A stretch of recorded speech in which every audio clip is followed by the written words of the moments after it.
¿Sabías que en el día a día de la vida cristiana, por más experiencia que tengamos, en el marco de la iglesia siempre podemos aprender algo nuevo? Por ejemplo, ¿sabías que hay una historia que la Biblia presenta acerca del Espíritu Santo? O dicho de otra forma, ¿sabías que la única vez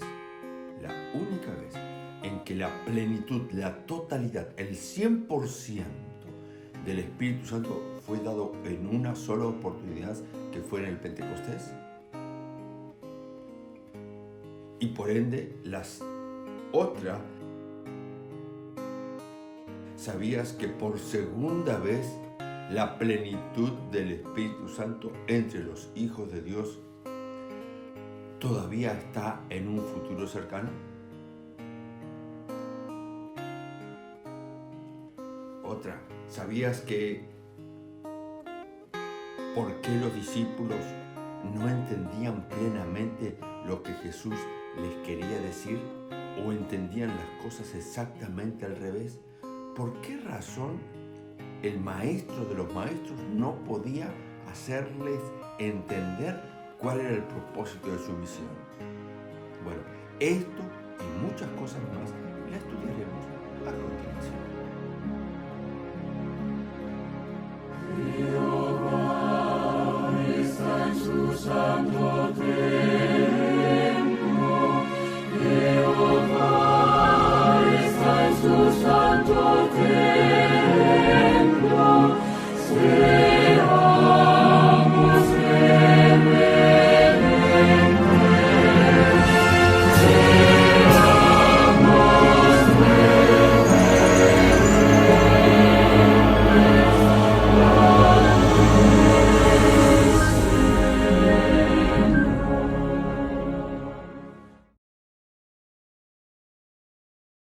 Alguna vez escuché acerca de los sueños de Dios, de los anhelos de Dios. Pero quiero que escuches lo que tengo preparado para vos en esta mañana. Mira, la dispensación en la que vivimos ahora debe ser, para aquellos que la piden, la del Espíritu Santo. En realidad, lo que se nos está diciendo es que vivimos en una época donde el Espíritu Santo está disponible para cada uno de nosotros. San Juan, en el capítulo 14, el verso 16, nos dice esto que yo quiero mostrarles. Y yo rogaré al Padre y les dará otro Consolador, para que esté con ustedes para siempre. Este es el Espíritu de verdad, a quien el mundo no puede recibir, porque no lo ve ni lo conoce.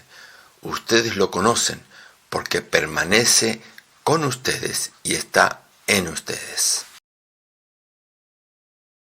Nosotros conocemos algunas conjunciones que se usan en el lenguaje escrito que los apóstoles utilizaron cuando reflejaron las palabras de Jesús.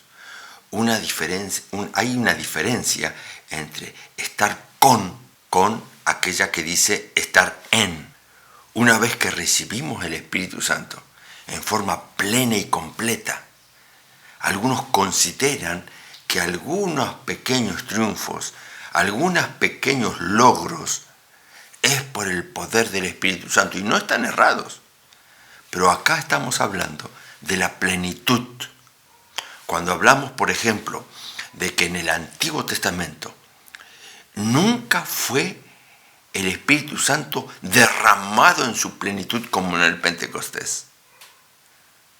Por ejemplo, cuando hacemos una historia del Espíritu Santo en el Antiguo Testamento, vamos a encontrar algunas cuestiones que yo se las quiero dejar reflejadas aquí. Por ejemplo, miren ustedes lo que dice. En el Antiguo Testamento de las Sagradas Escrituras se dice claramente, por ejemplo, que en Génesis capítulo 1 el Espíritu de Dios se movía sobre la faz de las aguas. También en Éxodo capítulo 31 Se lo nombra a Bezaleel, el constructor del tabernáculo lleno del Espíritu de Dios.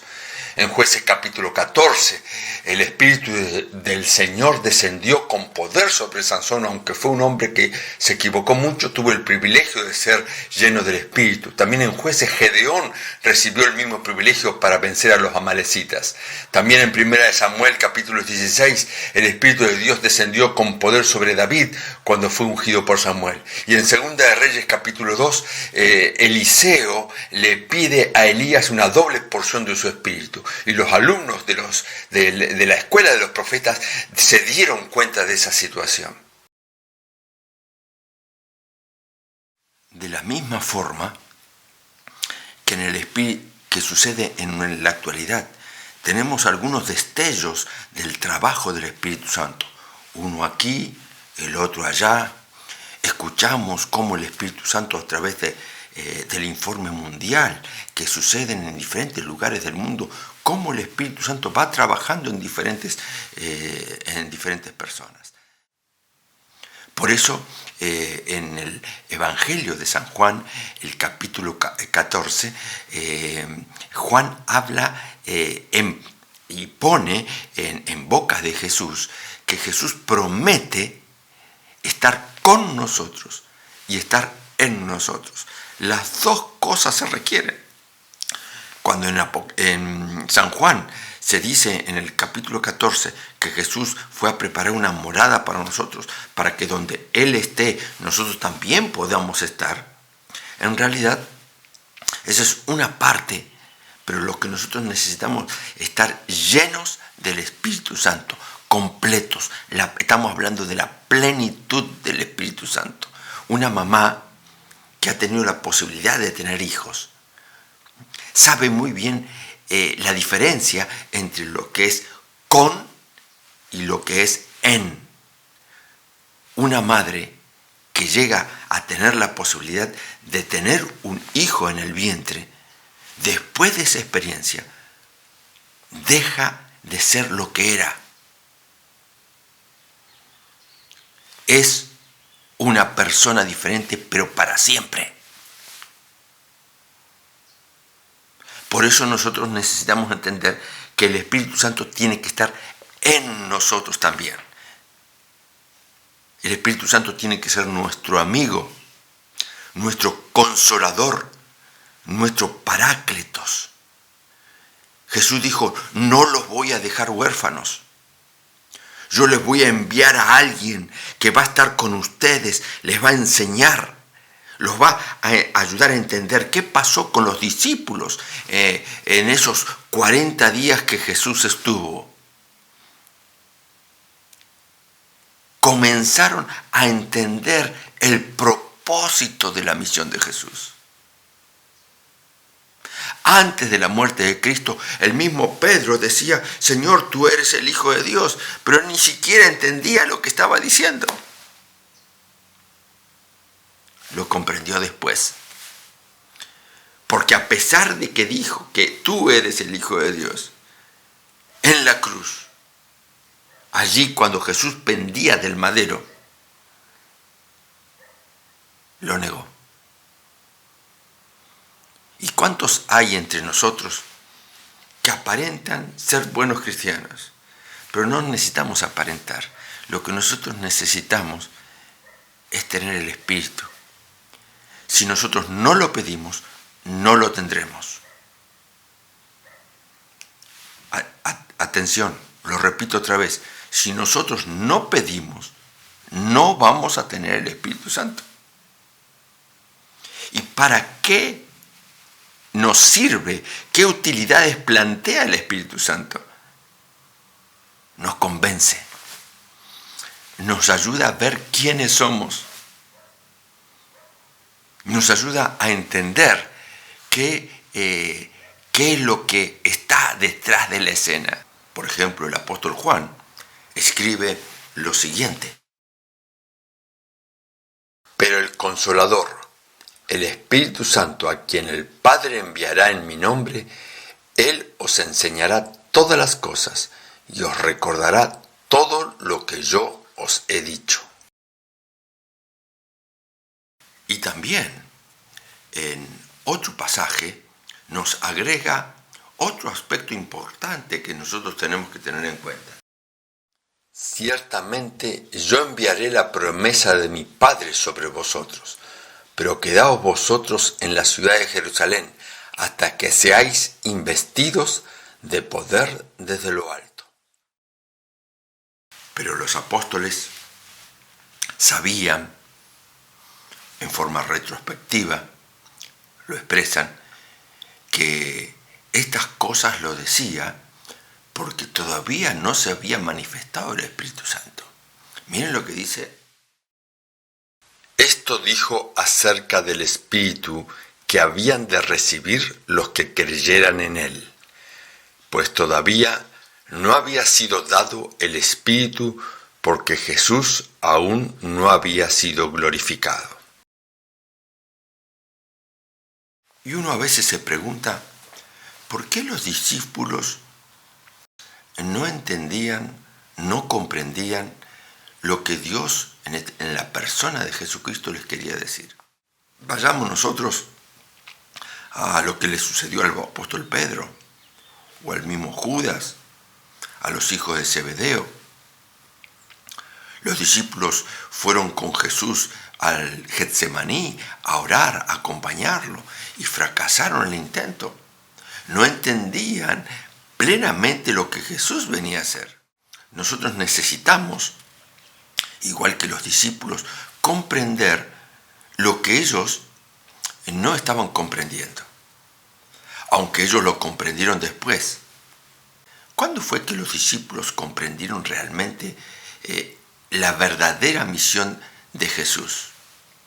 ¿Antes del Calvario o después del Calvario? ¿Saben ustedes por qué razón la Iglesia, por lo menos en Sudamérica y creo que también a nivel mundial, ha instituido o ha puesto en práctica, y muchos de nosotros participamos de los 10 días de oración y las 10 horas de ayuno?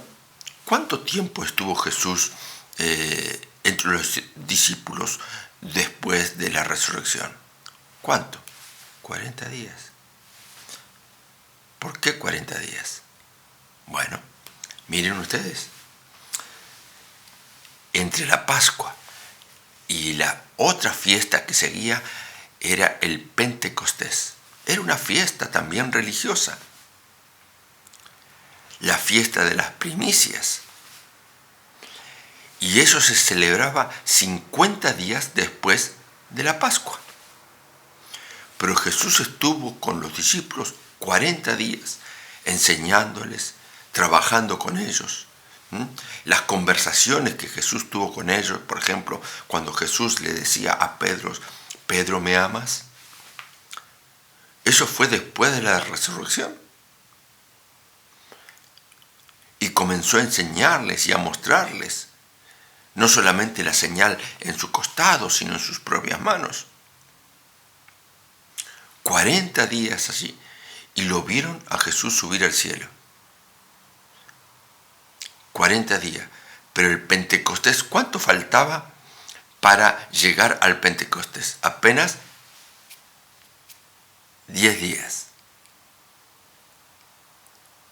Y durante 10 días, los discípulos, ¿qué hicieron? Durante 10 días, no mucho más, 10 días estuvieron todos juntos, unidos. Segundo, estuvieron orando. Tercero, estuvieron reprochándose a sí mismos por qué no habían entendido las palabras de su Salvador días anteriores. Tal fue la unidad, tal fue la instrucción que Jesús les dio: no salgan hasta que venga sobre ustedes el poder de lo alto. Ellos estuvieron unidos y juntos. Jesús nos prometió ayuda. Dijo, no los voy a dejar huérfanos. Yo les voy a enviar a alguien parecido a mí.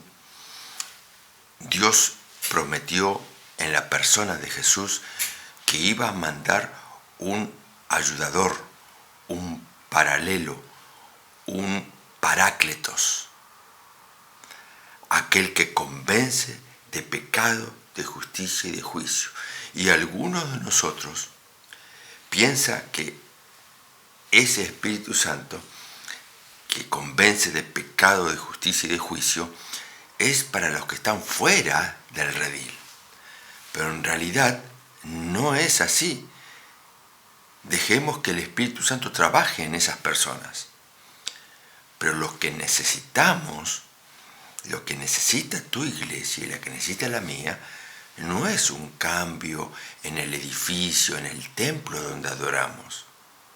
No es un cambio de pastor, no es un cambio del presidente o del departamental o alguna cosa. Lo que nosotros necesitamos, lo más urgente que necesitamos, es un reavivamiento de la verdadera piedad entre nosotros.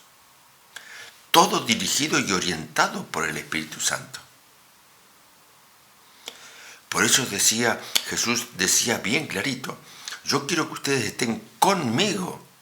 Voy a preparar lugar para ustedes, porque donde yo estoy, vosotros o ustedes tienen, o yo quiero que estén conmigo. Pero en realidad, en otros pasajes aclara y da un paso más hacia adelante. Yo en ustedes y ustedes en mí. La diferencia entre el con y el en es muy importante. No importa si tú estás o nosotros estamos hace 1, 2 o 3 o 5 o no sé cuántas generaciones dentro del redil. Lo importante es tener el Espíritu, ser amigo del juez. Dios quiere una relación estrecha entre nosotros. Y Él lo explica de muchas y variadas maneras. Si hay un tema que a Jesús, Él pudo haber abordado muchos temas diferentes. Pero ¿saben una cosa? El tema que Él más tiempo le dedicó fue al tema del Espíritu Santo. Busquen ustedes en la Biblia. Él trata un tema aquí, otro tema allá, charlas con uno, charlas con otro, pero con sus discípulos abordaba el tema del Espíritu Santo. Y los últimos 40 días que Él tuvo sobre esta tierra, después de su resurrección, Él les dijo, les prometió el Espíritu Santo, sopló sobre ellos para que lo tengan. Y ellos todavía no entendían. Se necesita un proceso pequeño para entenderlo. Pero ¿cuándo entendieron los discípulos que esto era así? Después que vieron a Jesús colgado en la cruz. No hay Espíritu Santo. No hay descenso ni la lluvia tardía entre nosotros si primero no entendemos plenamente lo que sucedió en la cruz. Por eso es muy importante que nosotros dediquemos por lo menos 1 hora al día a la contemplación, a la reflexión, al estudio, a la lectura de los eventos finales de la pasión de Cristo. Tenemos libros, tenemos el texto bíblico y dedicar 1 o 2 pasajes para estudiarlo, para comprenderlo. Mientras nosotros no entendamos el verdadero sacrificio y a qué vino Jesús y por qué hizo lo que hizo, el Espíritu Santo no puede estar entre nosotros. Podemos tener lindos sermones, podemos escuchar a través de YouTube todos los sermones de Alejandro Bullón o de otros grandes predicadores que tenemos en la iglesia y que están surgiendo predicadores jóvenes. Pero mientras tú y yo no entendamos lo que Jesús hizo en la cruz, no vamos a poder tener el Espíritu Santo. No es primero el Espíritu Santo y después comprender lo que Jesús hizo en la cruz. Es al revés. Porque eso fue lo que sucedió con los discípulos. los discípulos peleaban entre ellos, competían entre ellos, discutían entre ellos. A ver quién iba a ser el más importante. Lo mismo que sucede con nosotros cada vez que llega una comisión de nombramientos. Porque anhelamos quizás o estar al frente o dirigir una cuestión. Pero eso no es lo más importante. Lo más importante es que tú entiendas qué fue lo que pasó en la cruz. ¿Por qué Jesús dejó los atributos divinos con el Padre y se hizo esclavo? Se hizo un doulos en griego, para compartir con nosotros nuestra suerte, para entender el problema del pecado, para comprenderlo. Por eso ahora Él es nuestro abogado. ¿Por qué? Porque Él entiende nuestra situación. Por eso podemos acercarnos a Él en forma confiada. Por eso las indicaciones de Jesús son sumamente importantes. Yo deseo en este momento que repitamos juntos una frase que tengo preparada para esta ocasión. Pero no es una frase mía. Pero quiero hacerlo 2 veces. Repite conmigo lo que tengo a continuación. El Inmaculado Hijo de Dios pendía de la cruz. Su carne estaba lacerada por los azotes. Aquellas manos que tantas veces se habían extendido para bendecir estaban clavadas en el madero. Aquellos pies tan incansables en los misterios de amor estaban también clavados en la cruz. Esa cabeza real estaba herida por la corona de espinas. Aquellos labios temblorosos formulaban clamores de dolor.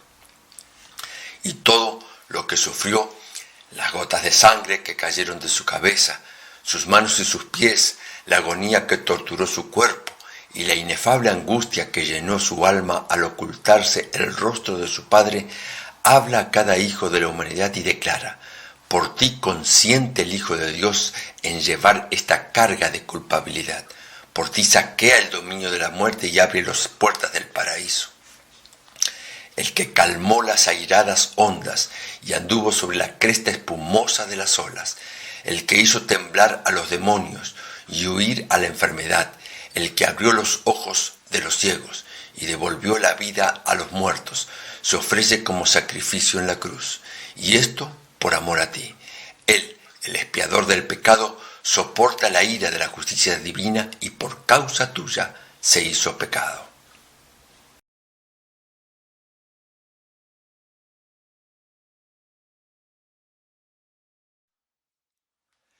El Inmaculado Hijo de Dios pendía de la cruz.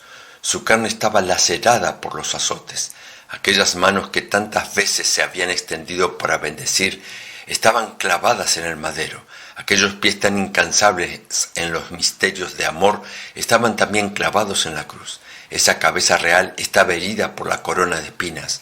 Aquellos labios temblorosos formulaban clamores de dolor.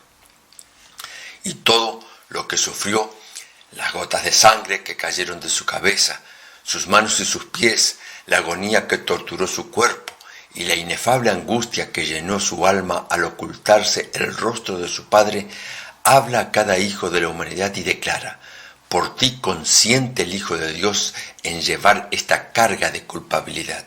Por ti saquea el dominio de la muerte y abre las puertas del paraíso.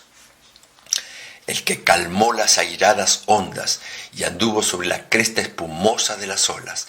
El que hizo temblar a los demonios y huir a la enfermedad. El que abrió los ojos de los ciegos y devolvió la vida a los muertos, se ofrece como sacrificio en la cruz. Y esto por amor a ti.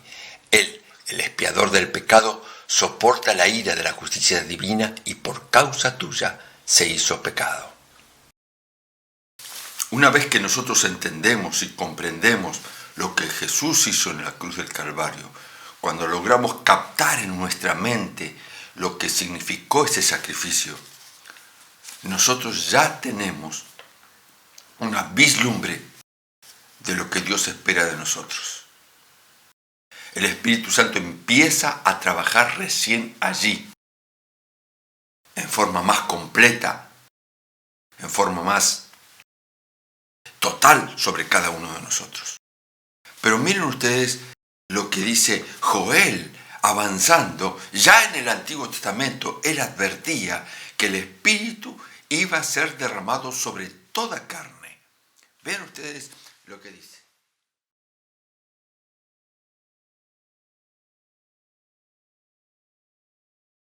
Pero aún ahora, dice el Señor, vuélvanse a mí con todo su corazón, con ayuno, llanto y lamento. Desgarren su corazón y no sus vestidos.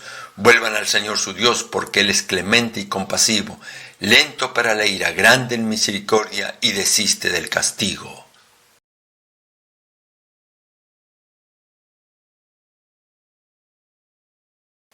Toquen la corneta en Sión, pregonen ayuno, convoquen a la asamblea.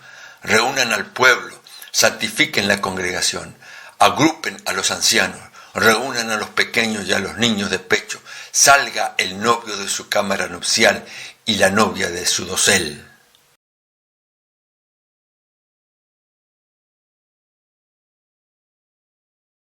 Los sacerdotes que sirven al Señor lloren entre el vestíbulo y el altar. Digan, perdona, oh Señor, a mi pueblo. No entregues tu heredad a la afrenta para que las naciones se enseñoreen de ella. ¿Por qué han de decir entre los pueblos, ¿dónde está su Dios?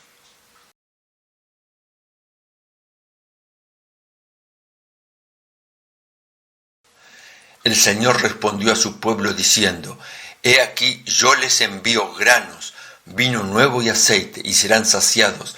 Nunca más los entregaré como afrenta en medio de las naciones. Yo les restituiré los años que comieron la oruga, el pulgón, el saltón y la langosta, mi gran ejército que envié contra ustedes.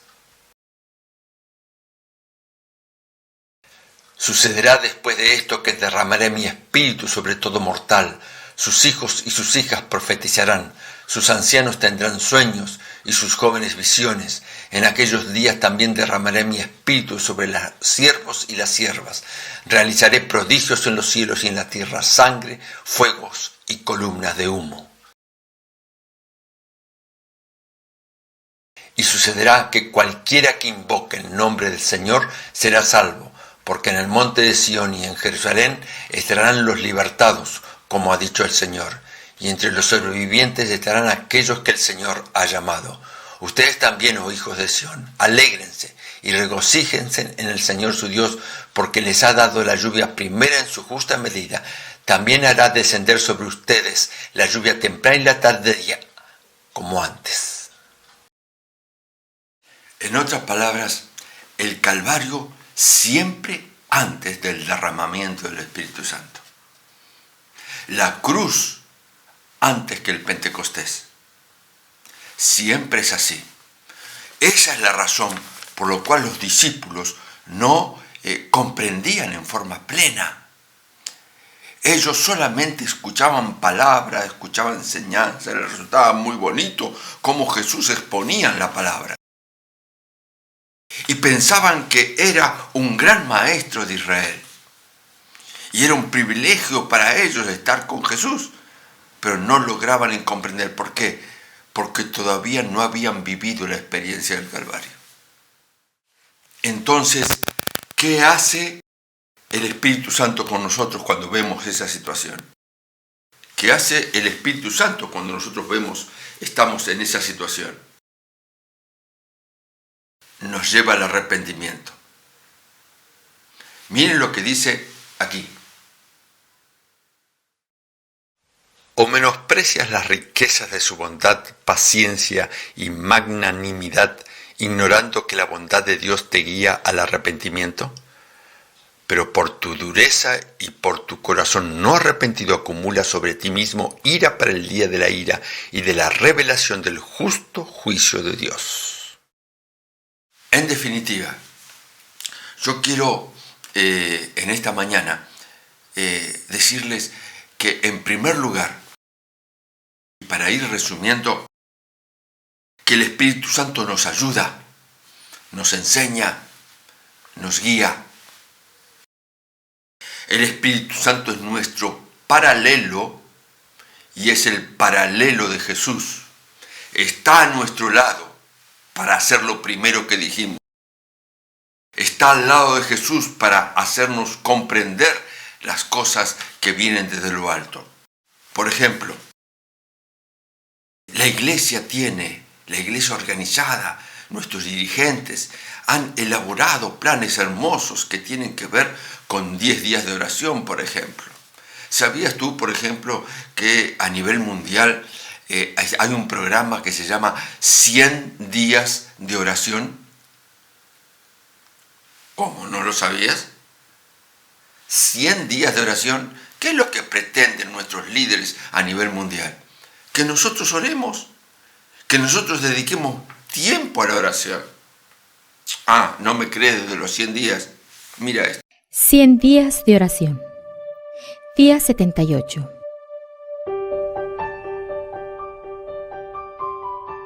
Mas tú, cuando ores, entra en tu aposento y cerrada la puerta, ora a tu Padre que está en secreto, y tu Padre que ve en lo secreto te recompensará en público. Mateo 6:6. Hoy viernes 12 de junio del 2020, oremos por más fe y avivamiento con Dios, especialmente durante este tiempo de crisis. Que podamos tomar más tiempo a la reflexión y conocer la voluntad que nuestro Padre tiene para cada uno de nosotros. No olvidemos seguir orando por la bendición de Dios sobre aquellos que operan taxis en la ciudad de Panamá y quienes actualmente usan ese medio como centro de influencia para dar palabras de esperanza. Que continúen haciendo suya la promesa que dice: estad firmes y constantes, sabiendo que vuestro trabajo en el Señor no es en vano. Oremos sin cesar por los planes de evangelismo que se tiene de grupos pequeños en la región occidental de Nigeria, que logren el proyecto bajo la dirección de Dios y puedan alcanzar a todas aquellas personas que divagan sin un propósito en sus vidas. Oremos por los miembros de nuestra familia inmediata y extendida, especialmente por aquellos que aún no tienen un encuentro con Jesús como su Salvador personal, que puedan convertirse a Él.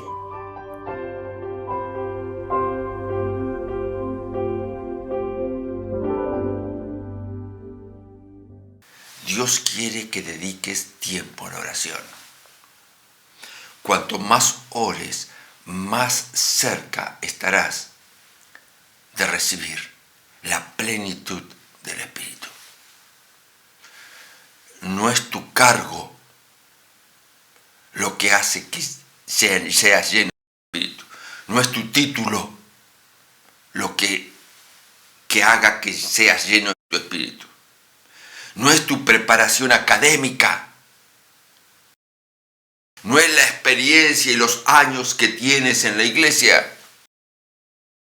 Lo que hace que tengas el Espíritu Santo es la oración y es el estudio de la palabra.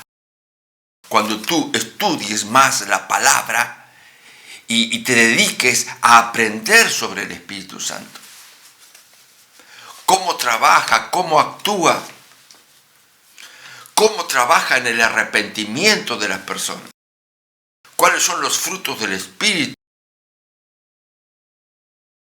Empieza a llenarte de eso y vas a ver que tu carácter va a ir cambiando.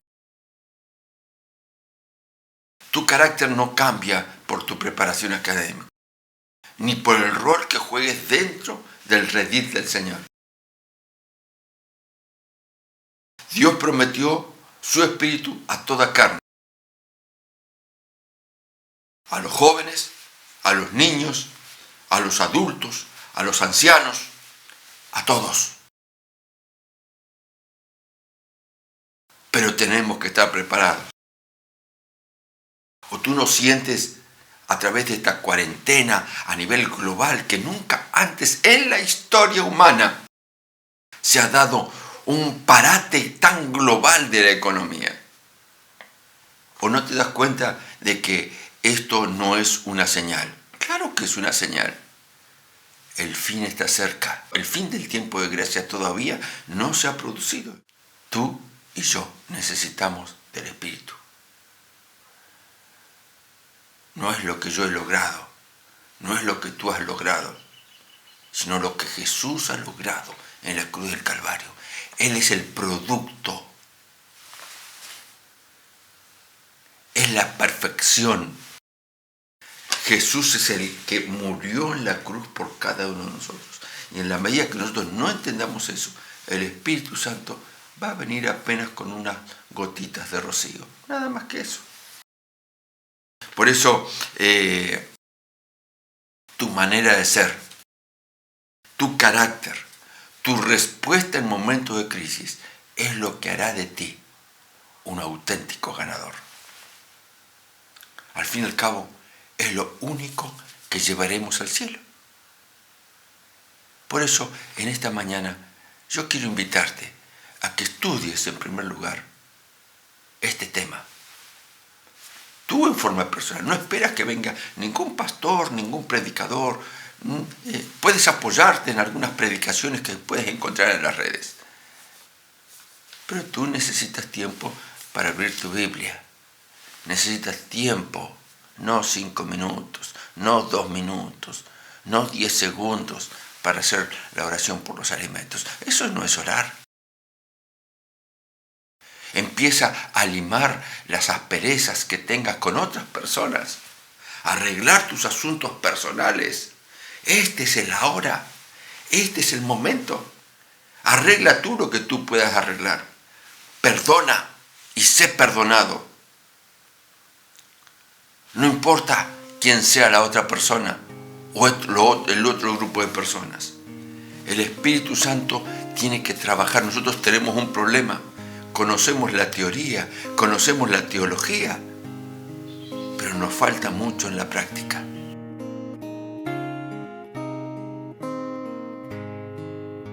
El triunfo que Dios espera es un triunfo personal, pero también corporativo.